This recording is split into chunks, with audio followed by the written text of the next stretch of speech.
Hello my dear friends, good afternoon everyone. তোমরা সবাই কেমন আছো? আশা করি ভালো আছো। নিউনিতাস লাইফস্টাইলে সবাইকে স্বাগত। আজ আমি বানাবো লোটে মাছ দিয়ে পুঁইশাকের ল্যাবড়া। প্রথমে লোটে মাছগুলোকে ভালো করে ধুয়ে নিয়ে পেঁয়াজ আদা রসুন দিয়ে ভালো করে রান্না করে নেব। দেন ফ্রেশ পুঁইশাক ভালো করে ধুয়ে নিয়ে একটি পাত্রে আলু কুমড়ো ও পুঁইশাক সুন্দর করে কেটে নেব।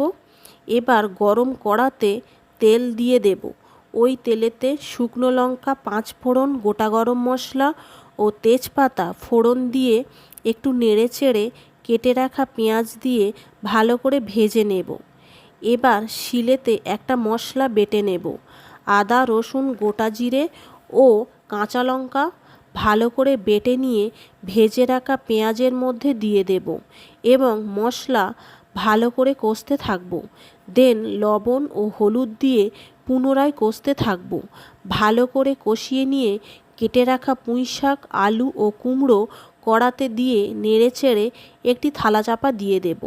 5-6 মিনিট বাদে দেখব সবজির বেশিরভাগটাই সিদ্ধ হয়ে গেছে। এবার রান্না করে রাখা লোটে মাছগুলো কড়াতে দিয়ে ভালো করে নাড়তে থাকব এবং পুনরায় থালা চাপা দিয়ে দেব।